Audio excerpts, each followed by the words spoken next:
Good morning, friends. Myself, Manoj Kumar Chitale, Assistant Professor, Hira Sugar Institute of Technology, and Nidososhi. In this session, we people are going to discuss multiple access here.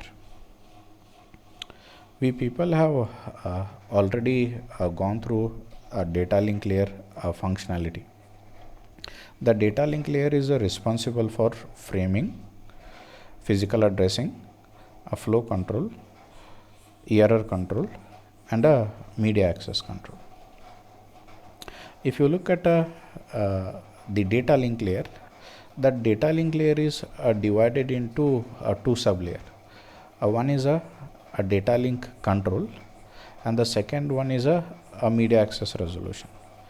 The data link control is responsible for the reliable communication between the nodes here. Okay, that in turn that deals with a flow control mechanism and a error control mechanism. The second sub layer we have, when we have a multiple nodes or stations that are connected to a channel, or the station use a common link called a multi-point or a broadcast. We need a multiple access protocol so that we can coordinate them to access the links here. And the problem of controlling the access to the medium, it is very similar to the rules of speaking. Either it may be in a classroom or it may be assembly. The point here is that a right to speak is upheld, and we people need to ensure that the two people do not speak at the same time, or they do not interrupt each other.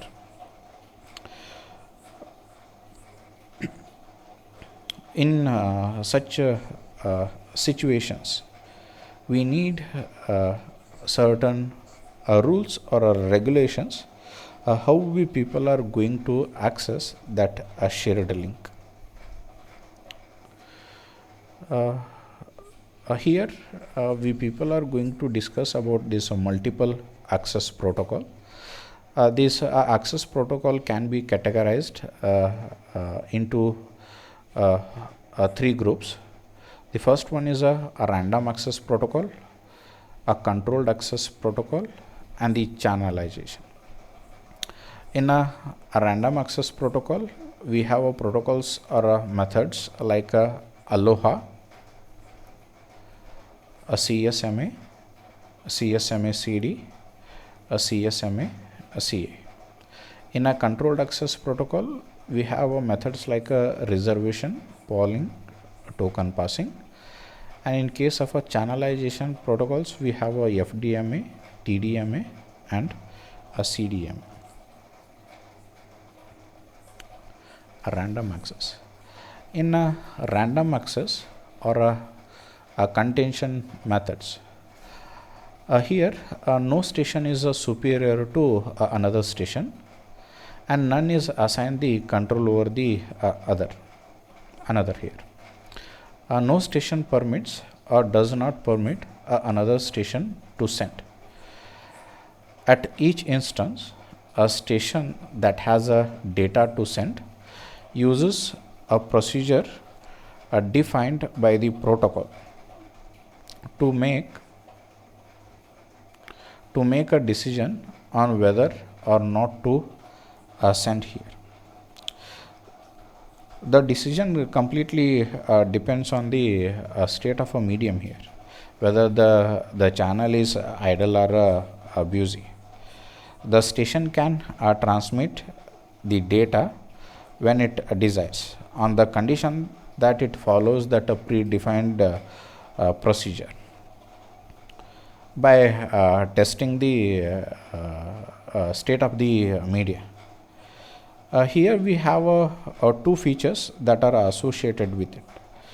The first one, there is no scheduled time for a station to transmit. the transmission is a random among the stations here. For that purpose only, we call these protocols as a random access. The second one, no rules specify that which station should send the next here. In the sense, the stations are in a race. The nodes are in a race to access the a channel to send their information or frames over that channel here. In a random access method, each station has a right to access that medium without being controlled by some other nodes or stations here. But if you look at the scenario, all the nodes have a common link, and each station is willing to access that channel to send the data here. If more than one node sends the data at a time, on that case there might be a collision, and because of that reason the frames will be either destroyed or modified. And we people are facing this particular problem here. That is how we people are going to avoid this access conflict. And here we need to define certain procedures, as well as we need to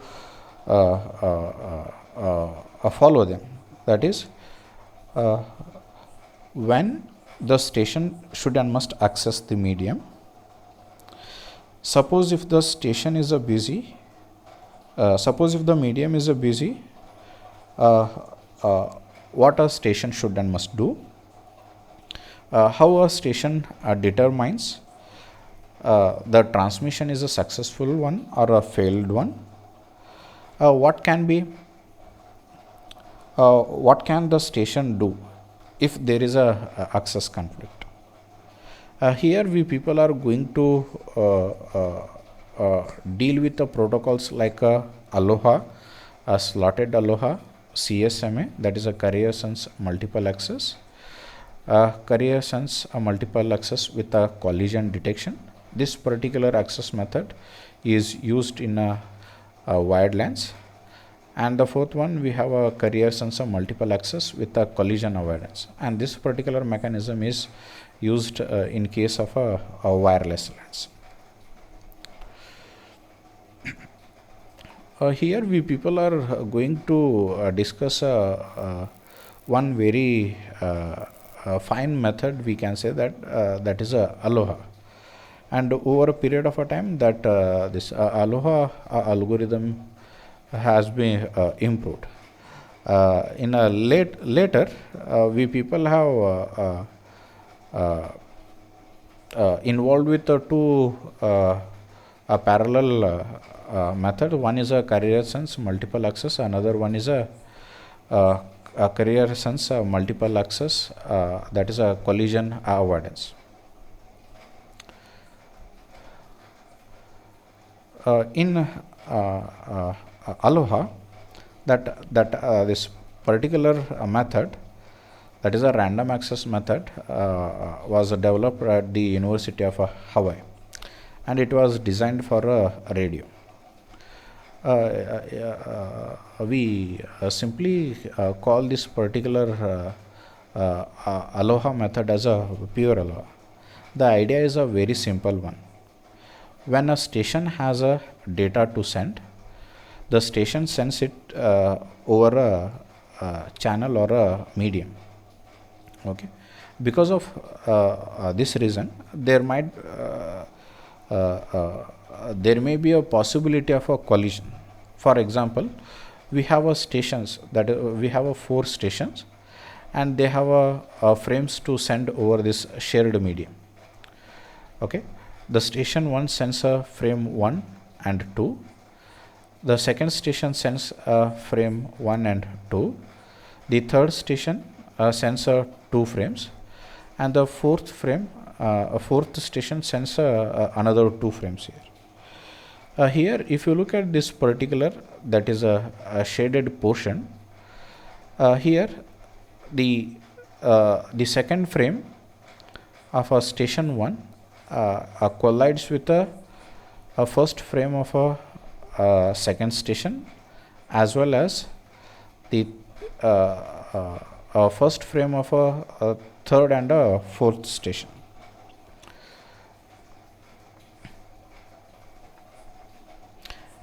Here, whenever a frame gets destroyed or modified, we need to transmit that particular frame over a channel here. When it comes to this pure aloha, that pure aloha is completely dependent on the acknowledgement from the receiver. When a station sends a frame, it expects the acknowledgement from the receiver within a timeout period.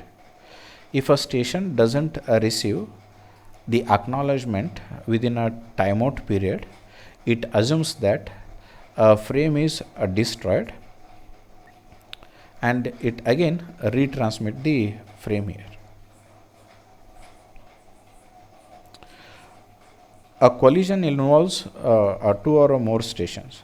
If all the stations try to resend their frames after the timeout mechanism, even on that case, a 2 or more station can retransmit the data or frames at the same time, and there might be a more number of collisions.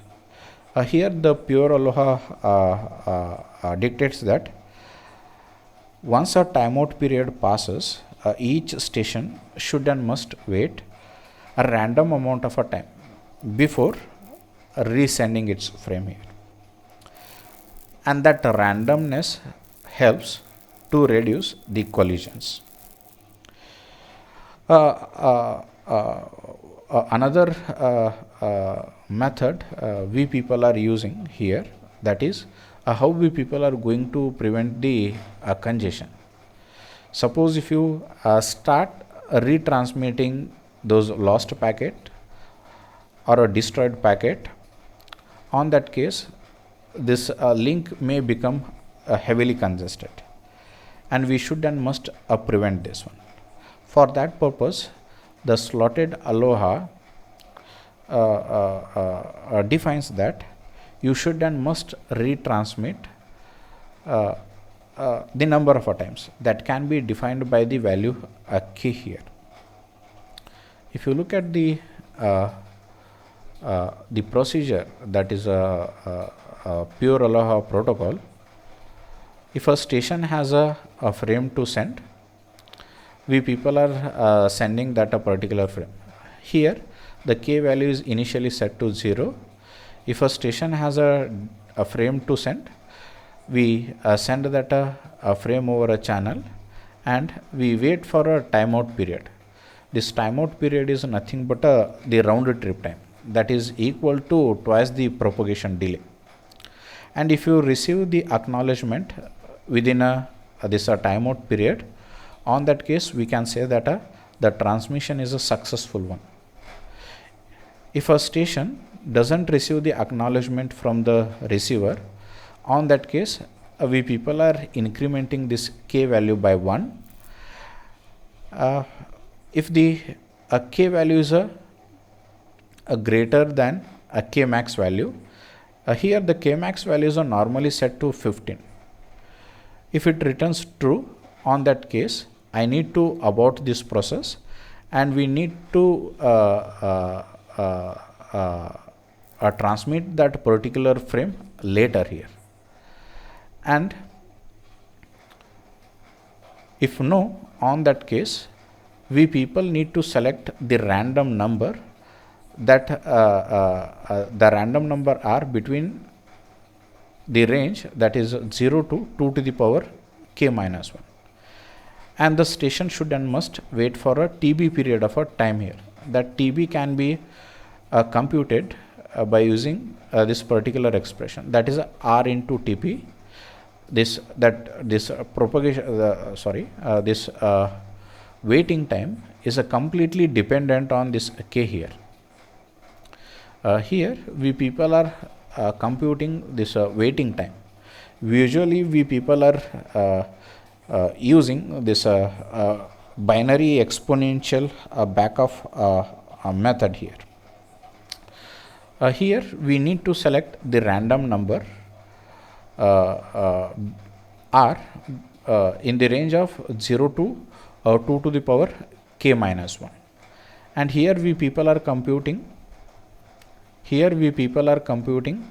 that waiting time, that is a TB, that is a back of time here, by using this expression, that is R into TP or R into a frame transmission time. Okay.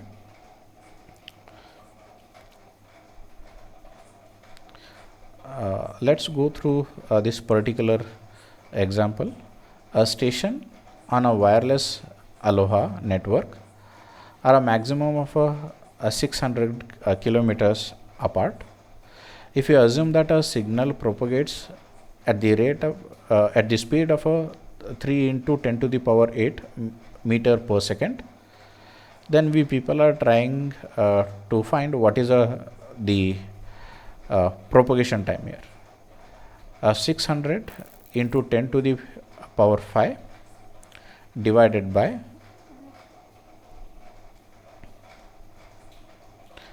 3 into 10 to the power 8.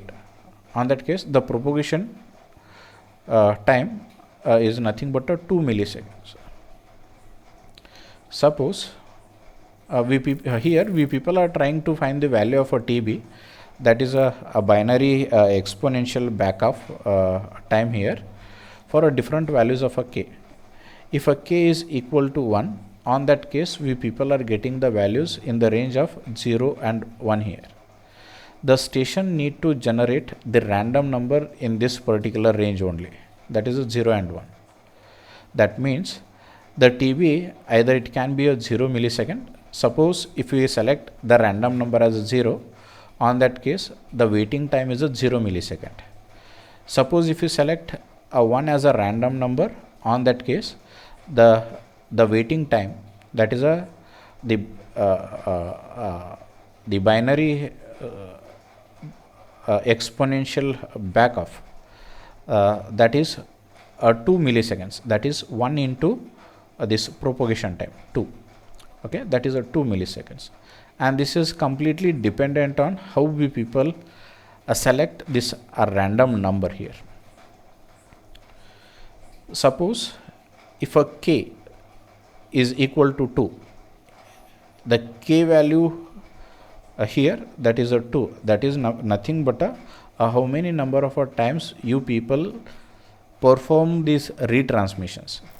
If a k value is 2, on that case we people will get values in the range of 0, 1, 2 and 3. Okay, this means that waiting time may varies in the range of 0 to 4 or 6 milliseconds. Suppose if I select 2 as a random number, on that case the waiting time may be 4 milliseconds. Suppose if I select the random number 3 here, on that case the station should and must wait for 6 milliseconds before it retransmit that particular. In the sense, if you retransmit the packet immediately, on that case the station should and must wait for a longer period of time here, and this randomness. Okay, the station wait for a random period of a time before it retransmit the packet. That randomness reduces the number of collisions here. Here we people are trying to compute the vulnerable time for a pure Aloha protocol. That is the length of a time in which there is a possibility of a collision here. Consider node A transmits a packet, okay, at this particular time interval, that is a t here, and it completed a transmission after a TFR second. That is a frame transmission time here. Suppose a node B transmit the data after t minus a TFR second here. On that case, the end of the B's end collide with the A's beginning here. Suppose a station C transmits before a frame transmission time. On that case, the beginning of a C that collides with the end of a here, that is A's end collide with the C's beginning here. On that case, the vulnerable time we can compute here as a 2 into a TFR. In the sense, the station should not transmit data in this particular time duration, that is a t plus fr second before t minus TFR seconds. No other station transmit the data after t minus TFR second. No other station should and must transmit the data before t plus TFR second.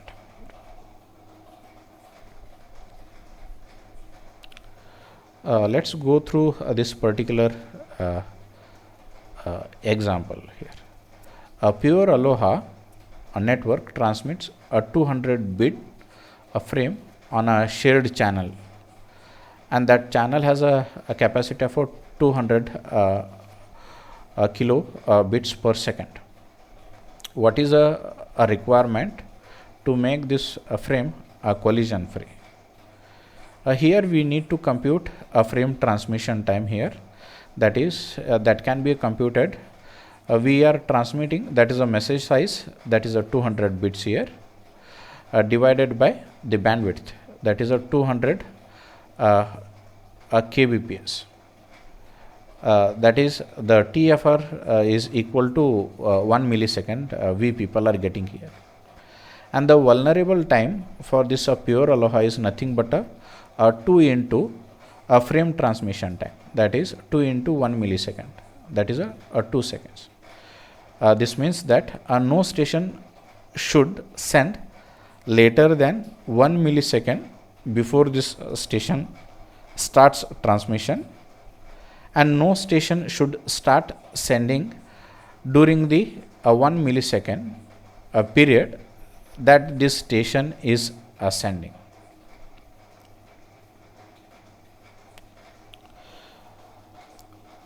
The throughput, when it comes to the throughput, let us we have a term G, that is the average number of frames that are generated by a system during one frame transmission time. On that case, the throughput for a pure Aloha can be given by S equal to G into e to the power minus 2G here. And here we people are getting a maximum throughput, that is a S max. It's as a 0.184 here, when the G value is 1 by 2 here. In the sense, if you send 100 frames, 18 frames reach the destination successfully.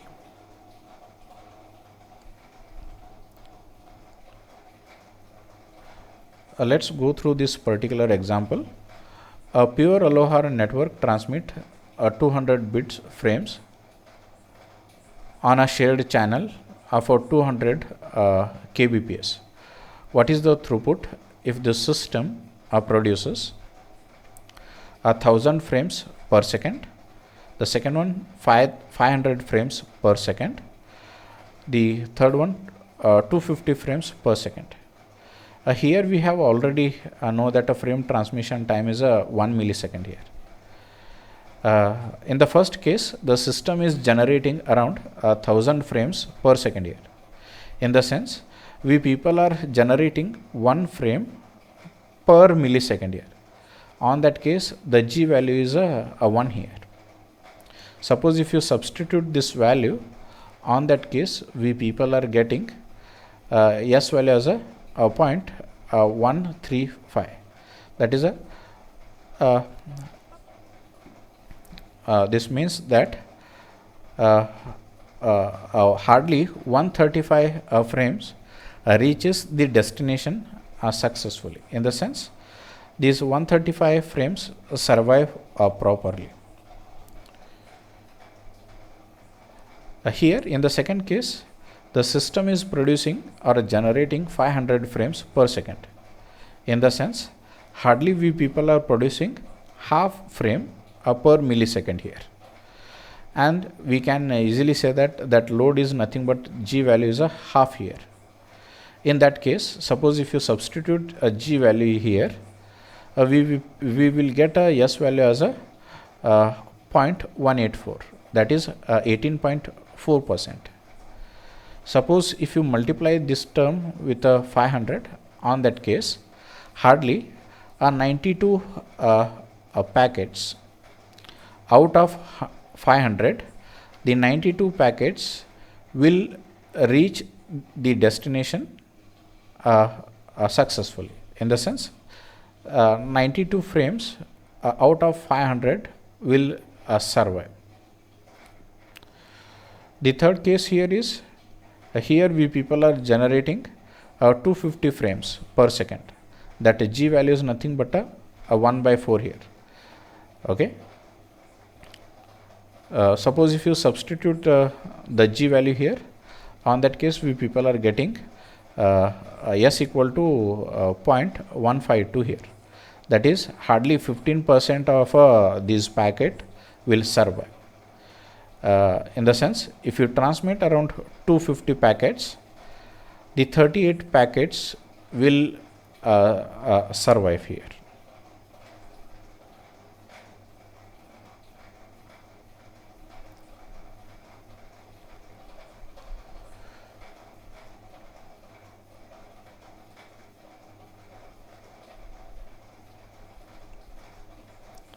The next one, we have a slotted Aloha.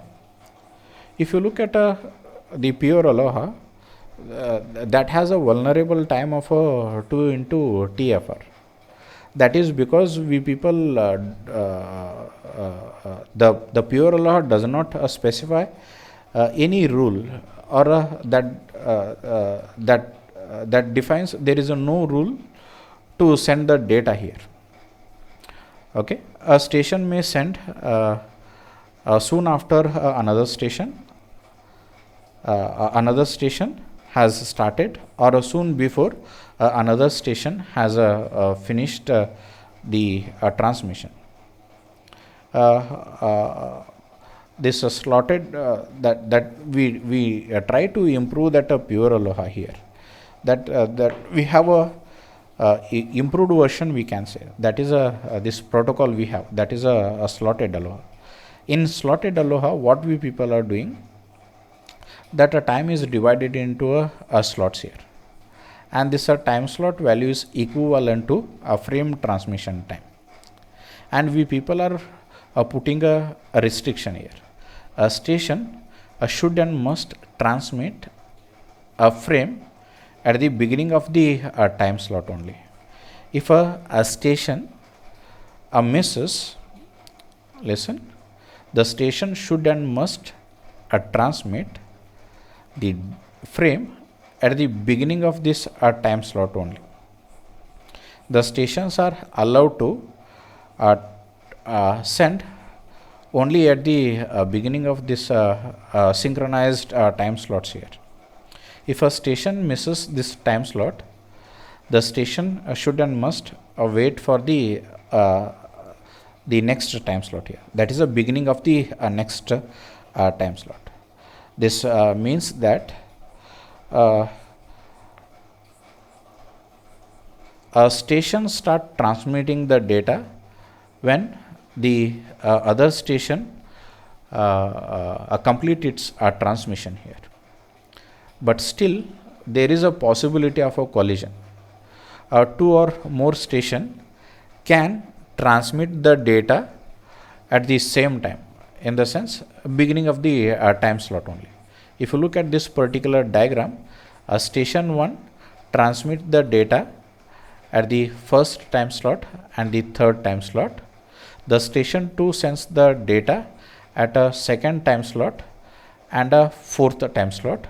The station 3 sends a data at the second time slot and the sixth time slot, and the fourth station sends the data in a third time slot and in a fifth time slot here. Here the station 2 and station 3 transmit the data at the beginning of the time slot here, and these two frames will collide with each other. Even though we people are putting the restriction, there might be a collision here, but we people are trying to reduce the number of collisions here. If you look at the vulnerable time for this slotted aloha, suppose if I transmit the data at the beginning of the time slot, in the sense if a station transmit the data or a frame at the beginning of this time slot, on that case the frames will collide with each other. Okay, in the sense the vulnerable time for this slotted aloha is nothing but a frame transmission time here.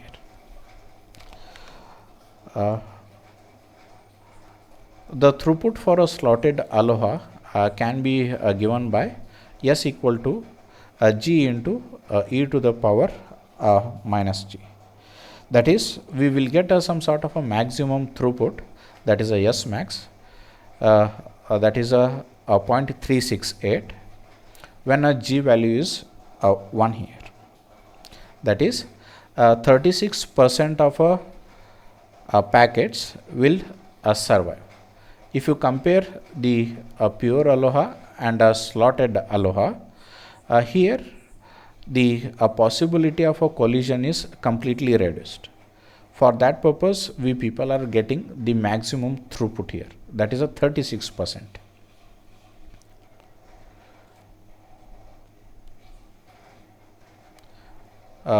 That is the vulnerable time here.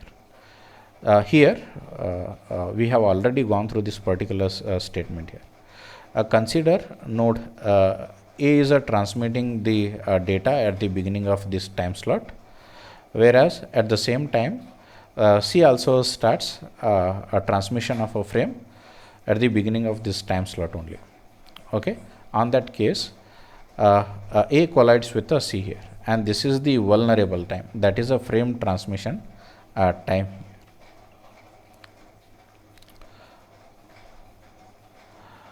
A slotted aloha network transmits 200 bits frames on a shared channel 200 kbps. What is the throughput?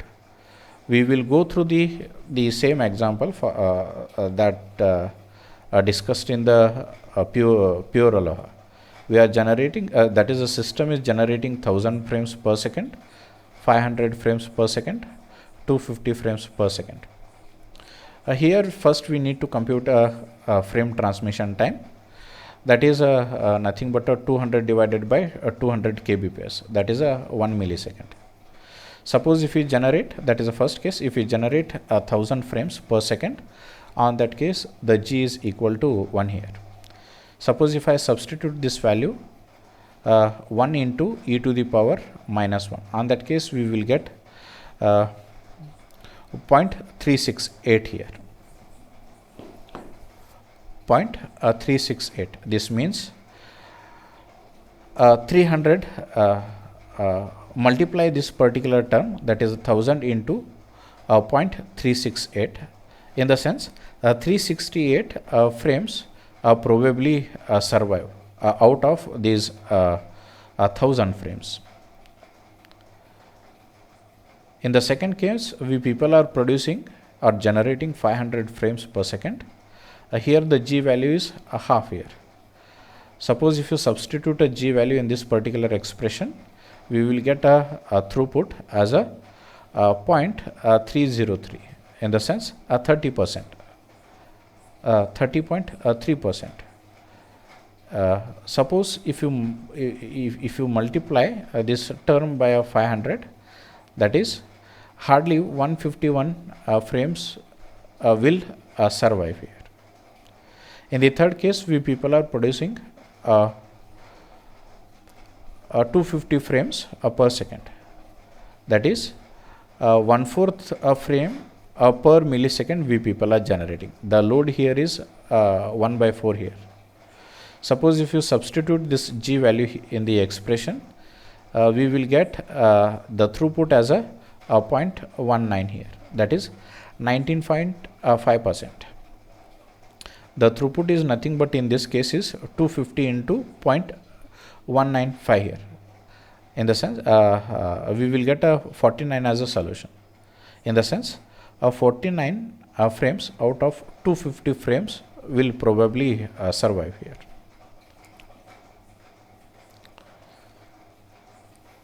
In the next class, we people are going to discuss about the CSMA, that is a career sense multiple access. Thank you.